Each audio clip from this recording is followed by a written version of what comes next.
ও দাদা, তুমি আমেরে দাও, সালারে দাও কিংবা কলারে দাও, কোনো আবিত্ত নাই কে, কিন্তু গণভোটটা তোমার হ্যাঁ ভোটেই দিতে হইব দাদা।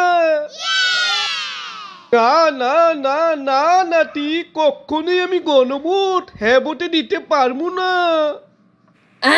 হ্যাঁ দাদা, কি কইলে তুমি তুমি গণভোটে হ্যাঁ ভোট দিবা না?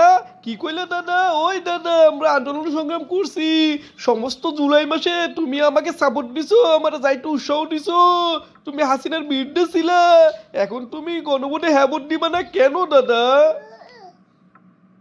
এই বেটা, কেমনে আমি হ্যাঁ ভোট দিমু, যেখানে মহান আল্লাহ তাআলার প্রতি আস্থা বিশ্বাস উঠাই দিছে, বিসমিল্লাহ উঠাই দিছে, ধর্ম উঠাই দিছে, আমি হ্যাঁ ভোটে ভোট দিতে পারবো না, পশ্চিমকালেও পারবো না রে নাতি। ও দাদা, আমি বুঝতে পারছি তুমি কিসের লেগে এই কথাটা কইতেছো, তোমার মগজ দোলাই কইরা দিছে আওয়ামী লীগের দোসররা। ও দাদা, তুমি যেটা বলতেছো সেরকম কিছুই এখানে নাইকা। আরে, সংবিধান আগের মতোই আছে, মাঝখানে কিছু পরিবর্তন করব ওইটা প্রস্তাব করছে।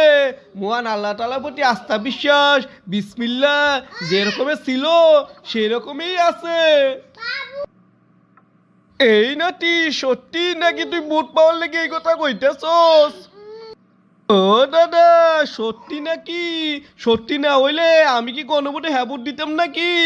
আমি কি এগুলো মানতাম নাকি? আমরা সবাই মহান আল্লাহ তাআলাকে বিশ্বাস করি, বিসমিল্লাহ অবশ্যই থাকতে হইব। ও দাদা, সংবিধান তো পুরো পরিবর্তন করতেছে না, এখানে কিছু সংস্কার করতেছে, মাঝখানে এগুলো ঢুকাইব।